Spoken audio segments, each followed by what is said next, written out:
ça prend d'avoir cette tristesse-là, ça prend de reconnaître que le Seigneur a souffert, ça prend de reconnaître que le Seigneur souffre quand nous péchons actuellement. Et quand tu es triste dans ton cœur, qu'est-ce que la Bible dit? La Bible dit que cette repentance-là produit le salut. Cette repentance-là va produire le salut. Et on dit ici, heureux les affligés, car ils seront consolés. Heureux les affligés. En fait, le mot affligé ici, ça vient d'un mot qui est pantéo, qui se traduit en fait par les larmes. Ce sont les larmes. Parce qu'en fait, la repentance, la repentance nécessite deux aspects. Il y a d'abord un aspect qui est la tristesse. Et cet aspect-là, c'est les larmes. Tu pleures parce que tu sais ce que tu as fait qui était contre la volonté du Seigneur. Tu sais que tu as fait des choses qui n'étaient pas agréables à Dieu. Tu as envie de pleurer par rapport à cela. Et une vraie repentance, en fait, tu vas être désolé. La repentance, ce n'est pas que tu te mets à genoux, tu dis pardon Seigneur pour mes péchés et tu te lèves, c'est fini. Non, c'est pas ça. La repentance réalise vraiment ce que tu as fait. Réalise que ce que tu as fait n'était pas agréable à Dieu. Commence même à confesser chacune des choses que tu as fait. Seigneur, j'ai volé. Seigneur, j'ai triché. Seigneur, j'ai menti. Seigneur, j'ai regardé des choses abominables sur Internet. Tu commences à confesser ces choses-là devant le Seigneur. Et après l'avoir confessé, tu réalises à quel point c'est désagréable aux yeux de Dieu, à quel point tu as attristé son cœur. Et ça, c'est la première partie de la repentance. Et laisse-moi te dire que si tu ne fais pas cette partie-là, ce sera très facile pour toi de retomber dans la même chose. Parce que tu n'as pas réalisé en fait que ça faisait mal à Dieu. Donc la première partie, c'est l'affliction, les pleurs, pantéo.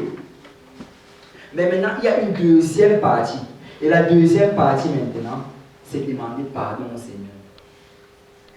Non, la première partie, c'est l'affliction, les pleurs, où tu demandes pardon. La deuxième partie, c'est de promettre au Seigneur que tu vas faire de tout ton possible pour ne pas le refaire. Tu promets au Seigneur, Seigneur, tout ce que je viens de citer maintenant, je vais faire de toutes mes forces. Et avec ton aide, Seigneur, je vais plus les refaire. Aide-moi, Seigneur. Aide-moi, je prends l'engagement de ne plus le refaire. Peut-être que tu as dit dans ta parole que ce n'est ni par la force, ni par la puissance, mais c'est par ton esprit. Alors j'invoque ton esprit sur ma vie maintenant pour ne plus refaire ces choses-là. Ça, c'est la deuxième partie de la repentance. Après les pleurs, l'engagement. Après les pleurs, l'engagement. Tu sais, même si ça fait 50 ans que tu sais le Seigneur, tu as toujours besoin d'avoir un cœur repentant. Tu dois continuellement vivre dans un esprit de repentance. Tu dois continuellement être reconnaissant de ce que le Seigneur a fait dans ta vie. Et continuellement dire, Seigneur, j'ai besoin de ton aide, papa. J'ai besoin de ton aide. Aide-moi en ce jour. Et laisse-moi te dire que si tu mets ces deux choses en pratique, heureux les affligés car ils seront consolés. Si premièrement, tu as soif du Seigneur, tu as une soif ardente de Dieu continuellement. Si chaque matin quand tu te lèves, tu regardes vers le Seigneur, tu dis Seigneur, aide-moi pour encore aujourd'hui. Donne-moi la force encore pour aujourd'hui. Oh Seigneur, donne-moi la force de marcher pour toi. Donne-moi la force de ne pas abandonner ta maison. Donne-moi la force d'encore aller à l'église, de persévérer dans ta voie. Quelle que soit la maladie, quels que soient les obstacles, quel que soit tout ce qui se présente devant moi, donne-moi la force Seigneur. Tu dois avoir cette soif-là continuellement dans ta vie. Et si tu as cette soif-là, et qu'après à la fin de la journée, tu viens voir Seigneur, je reconnais que malgré la force que tu m'as donnée, malgré la puissance que j'ai reçue de toi, j'ai failli en telle chose, j'ai glissé en telle chose, j'étais offensé en faisant telle chose. Je reconnais ces choses-là, je ne cherche pas d'excuses, je reconnais que je les ai faites. Mais Seigneur, je t'en prie, aide-moi aujourd'hui parce que je ne veux plus les faire. Je ne veux plus vivre dans cela. Je vais abandonner complètement cela. Je vais être digne de la vocation à laquelle tu m'as appelé. Je vais marcher selon tes voies. Et si continuellement tu mets ces deux choses en pratique dans ta vie, laisse-moi te dire que tu seras béni. Tu seras béni. Tu seras béni. Parce que le Seigneur a dit que tu seras béni. Alors nous devons continuellement rester dans cette attitude-là. Une attitude de repentance, une attitude de soif au Seigneur. Amen. Si on peut tous se lever dans la parole du Seigneur. On va finir avec ce verset. Si on peut aller dans le livre de Psaume. Psaume chapitre 42.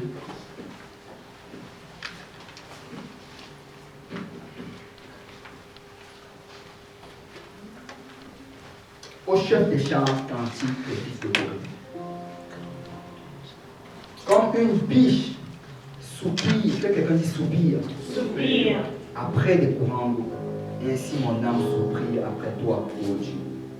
Je me demande si on peut lire le verset 2 tous ensemble. Comme une biche soupire après des courants d'eau, ainsi mon âme soupire après toi, ô Dieu. Verset 3. Mon âme a soif de Dieu, Dieu vivant. Quand il règne, je paraîtrai devant la face de Dieu. Mon frère, ma soeur, c'est ça l'attitude qu'on doit continuellement avoir. Seigneur, je suis fatigué de ce monde ici. Je suis fatigué de toutes les choses qui se trouvent dans ce monde ici. Je suis fatigué même des bénédictions que je reçois sur cette terre. Je suis fatigué de tous les plaisirs même que je reçois ici. Il y a même temps, je suis fatigué de la maladie. Je suis fatigué de l'oppression. Je suis fatigué des tribulations. Quand il règne, il paraîtrai-je devant ta face, ô Dieu. Ça doit être ça notre prière continuelle. Nous devons garder les yeux vers les cieux. Nous devons garder notre soif pour le Seigneur. Comme une biche soupire après les courants d'eau, ainsi mon âme soupire après toi, ô Dieu. Notre âme doit soupirer vers le Seigneur continuellement. Vous savez, un chrétien, rien ne doit le satisfaire sur cette terre-ci. Tu ne dois jamais arriver à un endroit de satisfaction. Aussi bien les richesses, aussi bien la santé, aussi bien le mariage, rien ne doit te satisfaire. Tu dois toujours avoir les yeux vers le Seigneur. Seigneur, mon âme soupire après toi. Oh Dieu, quand il règne, je paraîtrai devant ta face. J'ai besoin de toi, Seigneur. J'ai besoin de toi, Seigneur. Et vous savez, nous sommes dans une période où il y a beaucoup de choses qui veulent nous distraire. Il y a beaucoup de choses qui veulent attirer notre attention. Il y a beaucoup de choses qui veulent qu'on concentre nos efforts et toute notre énergie dessus. Mais continuellement, nous devons nous détourner de ces choses-là. Et nous faire violence à la chair. Et dire, non, Seigneur, c'est après toi que mon âme soupire. Non, Seigneur, c'est après toi que je veux aller, Seigneur. Mon âme a soif de toi, Seigneur. Quand il règne, je paraîtrai devant la face de Dieu. Nous devons souvent, volontairement, quitter des plaisirs mondains. Quitter des plaisirs, même si on a le pasteur en a déjà parlé, et je vais le redire, même s'il y a une fraternité, même s'il y a un chilling, tu peux te lever, tu dis, mon frère, ma soeur, désolé, mais je dois aller, et je dois entrer en présence de l'Éternel des armées. Je dois paraître devant la face de Dieu. Mon âme a soif du Seigneur. Mon âme soupire après le Seigneur. Nous devons trouver toujours un moyen d'entrer dans la présence du Seigneur. Parce que c'est ça qui va nous garder. C'est ça qui va nous garder. Amen. Si on peut battre nos mains.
Des distractions.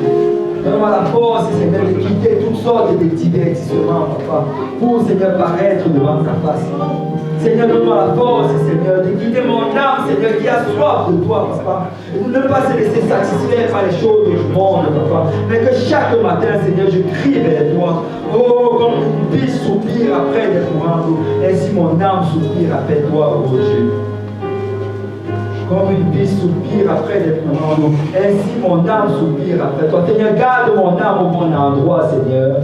Seigneur, garde mon âme au bon endroit, Seigneur, alors que tu as enseigné tes principes à tes disciples, Seigneur. Ce n'était pas des choses faciles, papa, parce que, Seigneur, être un disciple, c'est être appelé à être un soldat, papa. Et je vais être un soldat aujourd'hui, Seigneur. Et je ne veux rien mettre, Seigneur, entre moi et toi, papa, mais je vais garder mes yeux vers toi, papa. Oh, mon âme, Seigneur, soupire après toi. Mon âme, Seigneur, soupire après toi, Seigneur. Mon